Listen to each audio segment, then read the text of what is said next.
See, you got to understand, it's a culture. It's the way we live. It's what we eat, think, and breathe.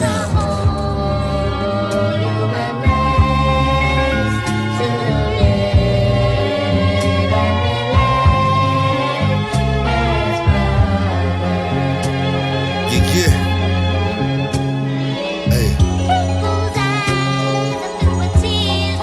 Blunt Honesty Podcast, Hooligan Gang, bang, bang. Man, we are live from Blueprint Studios up in Speedway. Man, it's our first time, man, but it's looking like this might be, you know, one of those locations that we got to stick with, man. It's really dope in here. So shout out to, you know, the owner. And, you know, we're going live for the first episode. It's only Steve D, Cemetery Steve, and who I got with me today. And the Honorable Love Stacks representing 3400 East Side all day. Yes, sir. Yes, sir. Yes, sir. So, you know, today, it's been a minute since we've been on the pod, bro. You know what I'm saying? So I'm just happy to see niggas again, for real. But I want to get into Ja Morant, pause. As far as I want to get into his situation. Because, you know, he's a hell of a talent, bro. A hell of a talent. And I just looked on the standings. Memphis is like, I want to say, third in the West right now. And for him to, you know, not be on the squad, I don't even know how they faring. I know he been out for maybe 2 games. He got 2 game suspension. But recently what he did was he was on live with a pistol. This is after, you know, he had just got into trouble for beating up a 17-year-old. That's kind of weird if you're in the NBA, 1. 2, he had just got in trouble for pulling out a gun or allegedly putting a beam on Indiana Pacers representatives. So, I mean, my nigga just really trigger happy at this point. He's on some Bishop off of juice shit. Like, what's going on with the man? It's like, bro, like, I know you play above the rim, but you don't got to bring that to the game. You feel me? Just to reflect back on what Shannon Sharp was saying, you know what I mean? Like, just gives it perfect light. Like, bro, you are not a gangster, not a street nigga, Ja Morant. You're in the NBA, man. Right. Play ball, nigga. And the thing is, it's like his. People love to be in your position, bro. A lot of people would love to be in his position, bro. That's the crazy part. You know, and that's not natural. Like, you worked for that. Like, right, bro. You've been hooping your whole life, bro. I don't understand. And then, you know, that people will be like, well, he got his mama and his daddy in his life. I mean, that doesn't necessarily mean you can't be in the streets, but you know what I'm saying? Wasn't necessarily in poverty. That's what I'm getting to. Like I say, you might not never get a chance to slip and bump your head. It might just be that slip and bump and that's it. Yeah, sure. Now when you slip and bump your head and you make it out of that, then that might reflect what mom and daddy taught you. But I look at it like when you raise your kids, you know, the world really raises them more than the parents. We can reflect and tell them things, but they got to get out here and find it out themselves. Right, but as a parent, I feel like, you know what I'm saying, it's a difference when you live in just a one-parent household with just your mama or just your daddy, but when you have a whole family structure, you can go back and look at them photos of like a happy home, but at the same time, you never know. You really never know, but my thing is, why wait until you really a whole star in the NBA to try to portray some street shit? That remind me of the dude off of Boys in the Hood, the Chris Tucker looking like nigga. He came from a 2-parent household, good family, and end up.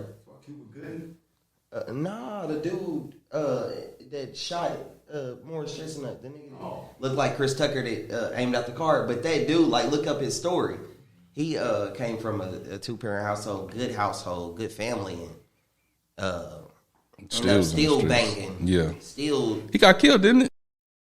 Okay. Banging. Like, he went from college, a movie actor, trying to get roles to, you know what I mean? I mean, so it's really the individual at the end of the day, you know what I'm saying? Like, no, I can feel that. I just don't understand why wait till you know, really all the way on. Like, you know what I'm saying? He was, I don't want to say a few games, but let his team really would have been going crazy. Like, he was damn near, you know, MVP type caliber. You know what I mean? For a minute, most of the season.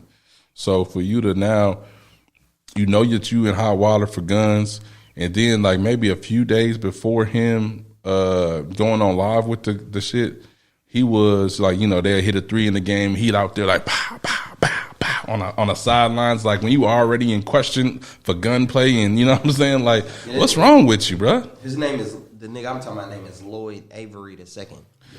Never knew his name, but I know exactly his face. The nigga who was hanging out the gun, who shot Chris Tucker looking nigga. Yeah, with the red hat and the shotgun. Yeah, man, but as far as that go, man, like niggas want this image so bad, it's like addicting. Like it's like when a nigga is an NBA player or a football or a positive nigga, they on people like don't shun that light, as in, I guess that grasshole light. You know what I'm saying? Like my thing is and beat it. That nigga's yeah. Goro from Mortal Kombat. you get that love and that hood respect, but my thing is, bro, like you're in the whole NBA, you already got the love and respect. Niggas fuck with you for the simple fact that you will jump over a 7-footer and straight shit on them at any given time, bro. Like you don't have to do that in the streets, bro, to get that love. Like why do you want that extra love, bro? And speaking of Indiana, it's a movie. Remember that movie, Original Gangsters? Yeah, of course. Remember the nigga was balling and did all of that on the court. He was leaving the court and they shot him when he was in a phone booth. Mm-hmm. I mean, you know what I'm saying? Like niggas was jealous. Like you made it, brother. And then I don't know what Pops beat. Pops, you know, a lot of times the media try to keep us from seeing, or Pops could really be on his ass. Like for real, he really could be. He might have slapped shit out of him already. Like yeah, I mean, we never know. Me personally, I don't got nothing bad to say about the Pops. You know what I'm saying? I think his name is Ja Morant. Yeah. I don't got nothing bad to say. I mean, he came out with a mini statement, at least one that I've seen thus far, was just saying, he does not condone the actions of his son. You know what I mean? I can't, blame him or. And a lot of times, being in a higher position, people can blind you from how much those people might hate you or want to see you fail. Like, how can I be your homeboy and watch you act like that? Like, the generational wealth you missing, the college funds your kids gonna have, the mom's wooden cabinet of jewelry she should have because of your money. I mean, like, let's really be honest. Just to impress niggas, just to be the gangster household NBA, like, nigga, come on, man. Look what it got Iverson. Right. That mindset, you know what I mean? Well, what, you gonna stop practicing now, nigga? Or are you chasing NBA legacy or fucking El Chapo legacy? Like, come on. That's my whole point, bro. Well, like, you're in the whole NBA. Your team is really in the hunt for a championship. Y'all the top 3 seed in the West right now. What are you doing, bro? And they need you for that. But what it's going to resort to is that team, just like, you know what that team remind me the closest of, and you probably will fuck with it. The Pacers. Come on, man. Why you say that? When we had Jamal Tinsley and all that, that's what that team. Because it ain't just Ja Morant on that team acting like that. Like, it's been other incidents. Well, members on the team trying to be gangster on it. Yeah, but like that. But on they shit though, they be trying to be gangsters on the court. Ain't nobody else, you know what I'm saying, like, on the extra shit off the court. That's the thing. But can we blame Ja Morant or can we blame the NBA players hit threes and throw up gang signs? Big B's and Crip and come on, man. GD and Vice Lord and all that shit. You know, I feel like that's a fine line, and we can get into that topic if you want to. But with that shit, I just feel like at the same time, you pulling people from all types of different cultures and walks of life to playing the NBA, so they're playing for their talent, and then at the same time, you don't want to be like, no, you can't express yourself. But at the other end, it's like, this is a business and this is professional. So you brought up a good point when you was talking about Iverson. You know what I'm saying? Because I really wasn't feeling that shit when Iverson brought it in. And, I was a little bit younger at that time. I think I was maybe like 5th, 6th grade when Iverson was really popping. The baggy clothes, the braids, the chains, basically hip-hop culture at that time. He brought it in, and he was a whole MVP. But the NBA did not fuck with that, and they, started to ban him the way he dressed. Like, that's when the dress code started coming into effect. But the thing about it was, on that court, Iverson gave you anything that you could handle every night, and it wasn't no extra stuff going on outside of that. Off the court, I'm trying to think. I really don't know no issues that Iverson had except maybe the practice situation. His wife, all type of issues. Well, bring him up, nigga. You know? Tell me. I mean, he's had a lot of not practicing, and I feel like that's still work related though. I feel like that's just like the ultimate like bitch made shit. Because, and I'm gonna tell you why. For your story, growing up broke, not having it, just the struggle, the confidence you had to change your life and your situation, to see other people come from that, and you don't practice with them, you don't mentor these young niggas, you don't got nothing to say to none of these young niggas that may have grew up worse than you. Like, right. See, that's what separates. That's why I say Iverson's not in the top 5. None of off court, Kobe would have took a young man and what's wrong? When you hitting the table, it's coming through on the mic every time. Kobe, LeBron, just the mentorism, what's going on, bro? Like, I agree, but I think it takes a certain type of individual to even want to do that because, and just in general, I feel like people in life are selfish. Like, you know what I'm saying? He done made it to the NBA, so he like, this is about me. I'm not finna give back. That's not my role. I came here to play basketball. So what you saying that that's just like Tupac and Nipsey Hussle, like. Right. Nipsey was a hustler. Tupac was a poet. You know what I mean? Like, everybody's role ain't. Exactly. You know Exactly. What I mean? And I respect that. You know what I mean? Yeah. But at the same time, I honestly get tired of like this lifestyle is a split second. I hope niggas know that, like, when they doing all this and it's like that. You know what I mean? We are evanescent. Like, literally, like it's like that. So it's just like, and it always relates back to our culture, our people, right? What we doing? Why I can't be a positive nigga? Like yeah, real and stuff. and that's like, another thing. You say if you want to go to the greater issue of the whole thing, it's like you said. Why can't you?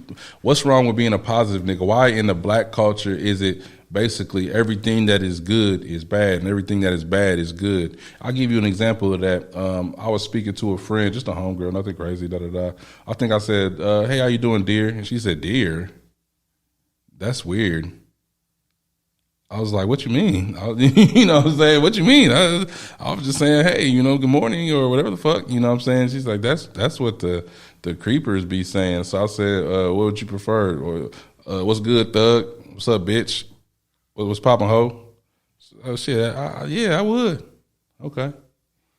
Like, you know what I'm saying? But I told her, I'm like, that just goes to show, it was written. You know what I'm saying? I hate to bring the scripture out on y'all, but you know what I'm saying? It was written in the end days, you know what I'm saying? Things that would be labeled as good would be labeled as bad, and things labeled as bad would be labeled as good. But for us as a culture, it's like a nigga try to do the positive thing, and he's a cornball. He's soft, he's weak, he's whack. So, on the one hand, I can understand Ja, like, yeah, but my thing is, bro, you don't need to do that. Nobody's asking you to do that. We all love you for your amazing athleticism and talent as a basketball player, bro. Nobody is asking you to also go out there and get your street cred up and put in work, bro. Like, you've made it, bro. Like, just keep doing what you're doing. Dunk on a nigga for us, bro. You know what I mean? Can't you do that part? He ain't around no real street niggas. Like, he ain't around no real niggas. Like, obviously. So even to portray that a little bit, like, that's not gangster at all. Like, who the fuck cares? You know what I mean? Like, real shit, like, you flaring and acting gangster, who the fuck cares, nigga? You're an NBA player with a lot of money, you fuck nigga. Like, that's what I'm saying. Let's change the subject. Ja Morant, stop being a fuck nigga. That's the end of the. But at the same time, I don't want to go super harsh on the dogs because he is probably about 22, 23. Niggas trying to grow up. So I can understand that. As a grown man and as a dog, motherfuckers go through different shit in life in which maybe he's trying to find himself. Well, my thing is, bro, all you got to do is just focus on that court, bro. You could be a whole legend by the end of your career. And right now, you're not even playing because you out here toting guns and, you know what I'm saying, showing off guns. And the thing is, bro, on the live, and you already in hot water for fucking with guns, why are you showing a micro pistol? The gun was this big, bro. Like, what are you doing? Like, nobody is scared of that. Nobody is scared of you. Like, bro, what are you doing? Why did you do that? Now, it'd be different if the nigga had like a, you know what I'm saying, motherfucking a huge AR with a 100-round drum on that bitch and da da da. And no, like he's holding it damn there with his pinky the way how small it was, bro. Shit crazy. Fuck nigga shit, man. Another dumbass point black people making. You know what I'm saying? And then you look at why people look at us as ignorant as fuck. Like, you know what I'm saying? Like, you don't see none of them white boys on this team toting guns. Hell no, you don't. Hell no. Don't do that. The fuck? Got Baker Mayfield, Johnny Football. They be doing it too. Yeah, I was waiting for the cameraman to chime in. I was gonna let him. Put me on game on his team. No, He's just saying in general. Nah, a nigga hunting deer or showing off his gun collection is one thing. That just could be because you like collecting guns, you like shooting guns, you like having good aim. It's not to hurt nobody though. It's not to portray. No, you're right, and I agree with y'all. I don't want to talk too much. We mic'd up, so Yeah. No, you good, but shit, we kind of need your input too. He put it like this. Ja Morant got a little cousin playing basketball and want to be like him. Facts. He got a multiple people that want to be like him. But do they want to be like him or do they want to be like the devil? That's all I'm saying. Like you gotta join. Yeah. when you was doing them dribbles and crossing over and all of that, that was cool. But I want to be able to cuss and show my golds off and put my chains on and sack my pants and do the gritty. Fuck they got to do with basketball. I hate that like, gritty I shit. push back a little bit. Colorado is an open carry state. Okay. So and I can have my gun wherever, whenever, as long as I'm not drunk or drinking. So that's one. But he played for Memphis. But And what the fuck does that have to do with basketball? He was on IG. What the fuck does that have to do with all the practices he woke up and went to? All the AAU meetings, all the traveling on the airplane in the city buses. This nigga's a basketball player. He ain't shit else. Like, quit the bullshit, man. okay, just to throw a little caveat in there, take ESTG. This nigga, he played football in college, and you know what I'm saying, I guess when he wasn't playing, he was on his missions type shit, and you know what I'm saying, now he made music, and you couldn't tell the nigga that he wasn't a killer, and he don't shoot shit up, and woo blah blah. I mean, then you got people like Aaron Hernandez, who literally was in the NFL and was a whole hit man. You know what I'm saying? Was a Pro Bowl tight end. Then when he got done off of that, he go kill something. Like you just said, he was a killer, hitman. Yeah. Like you just said he was a street nigga that happened to be good at sports. Ja Morant wasn't none of that. So I mean, paper, bro. My bad. He wasn't. It's just because the mic. Right. I'm just so you know what I'm saying. Yeah. This is how I knew. He wasn't. He's none of that. Like you know what I mean. He's a great, potentially Hall of Fame basketball player. And one thing I noticed. Facts. And one thing I noticed that separated Kobe from Allen Iverson, LeBron from a Carmelo Anthony, was off the court. You know what I mean? It wasn't on the court. One thing that separated Floyd Mayweather from Zab Judah. Hey, he's preaching right now. Come on now. Manny Pacquiao from Ricky Hatton. It's you gotta eat, sleep, and live this shit. Like right. Basketball players don't hang with thugs. Yeah, it's just. I mean, they do, but they stop the growth and the elevation. To add to your point, maybe they do, maybe they don't. But Kobe Bryant didn't. You know what I'm saying? He lived like you said. Yeah. Shit. You know what I mean? I mean, shit, Michael Jordan might have. Wee. But y'all know exactly the point I'm making. Like it's just it's nonsense. It's once again it's another stupid ass point black people are making. Cause ain't nobody, like I said, ain't nobody else doing this dumbass shit. Now I am seeing, you know, when you look at the little worldwide rap videos, you seeing that gangsters in what's it, Baghdad and shit doing the music, and all that. Dude, like one of their main dudes just died over there, like not too long. So I do be seeing worldwide, like. And I feel like all these other coaches, how they moving and shit is black people shit. Like y'all don't rock. Like y'all got that from Chicago niggas, and it's hitting these other countries. Like, that's what's so funny about it, bro. That's why you can say if you want to go deep into it, like how it is spiritual, when you will turn on some shit and look at Koreans or look at Japanese, and they basically making drill music and they bringing that same energy. Or you can even look at it's people in Africa who make drill music and it's be on the same energy wave. You know what I mean? And that's why I respect what's the Chinese dude? What's his name? China Mac? Yeah, China Mac. He's a respectful ass street nigga for real. Like how he be talking and move. Like I've never heard him say nigga. I'm talking about in all of his arguments. He's a true nigga. And then how he broke down. I actually heard China Mac say nigga before, but it was way back in the day, and he stopped saying it. You know what I mean? Man, hell yeah! Like he's a real street nigga. But he from Harlem though. I mean, it's like, but it's to the point to Chinatown, where it's to the point to where how he broke down his culture. He said, me and the people from the village, when we sell drugs, we never did it in our neighborhood. We're not y'all. Like we're gonna stick to what we know and do. Like we're not finna try to be or imitate. You know, and a lot of times we want to imitate or portray the wrong thing. Like that's a fact. That is not do anything for you. But like, are you trying to be in a movie? Like, is this like really a play? And that's why I just don't understand this Ja Morant shit. Is like, what are you trying to gain from this, bro? Yeah, like you know what I'm saying? You're not even getting those street points from the shit because you're not even doing it right, bro. How the fuck you get on the live with a mini micro pistol? Like, what are you doing? Are you trying to antagonize the NBA? Like, I'll do what I want, fuck y'all, or I just don't get it. But we about to get off Ja Morant, man. Let's move on to I want to go to the BMF shit, man, because we talk about fuck niggas, man. Let me talk about Pops. the old Pops. Man, you know.